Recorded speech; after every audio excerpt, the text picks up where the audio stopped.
پیارے بچوں اور دوستوں، ایک دفعہ کا ذکر ہے کہ ایک چھوٹے سے گاؤں میں ایک بہت ہی پیاری بچی جس کا نام مورنی تھا، وہ اپنی شرارتی حرکات اور اپنی نانی سے محبت کے لیے مشہور تھی۔ ایک دن جنگل میں کھیلتے ہوئے مورنی کو جادوئی مور کی ٹھوکر لگی۔ ہنسی اور توانائی سے مور اتنا خوش ہوا کہ اس نے اس کے پیچھے پیچھے اپنے گاؤں جانے کا فیصلہ کیا۔ گاؤں میں داخل ہوتے ہی مور کے پیارے پنکھوں اور خوبصورت رقص نے سب کی توجہ اپنی طرف کھینچ لی۔ گاؤں والے حیران رہ گئے اور جلدی چاروں طرف سے لوگ جادوئی مور کو دیکھنے کے لیے آنے لگے۔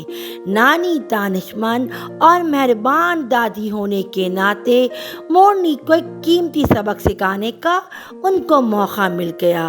انہوں نے مورنی کو بتایا کہ مور کی خوبصورتی اور دلکش صرف اس کی ظاہری شکل میں ہی نہیں ہے، بلکہ اس میں دوسروں کو خوش کرنے کی صلاحیت موجود ہے۔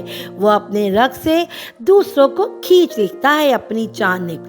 مورنی نے سیکھا کہ حقیقی خوبصورتی اندر سے آتی ہے اور دوسروں کے ساتھ خوشیاں بانٹنا سب سے بڑا جادو ہے۔ اس دن سے مورنی اور مور دونوں دوست بن گئے اور پورے گاؤں میں خوشی اور قہقہے پھیل گئے۔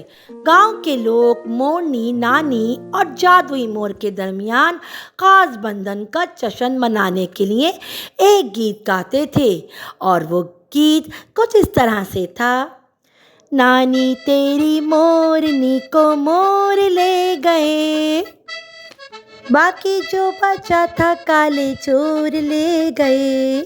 نانی تیری مورنی کو مور لے گئے، باقی جو بچا تھا کالے چور لے گئے۔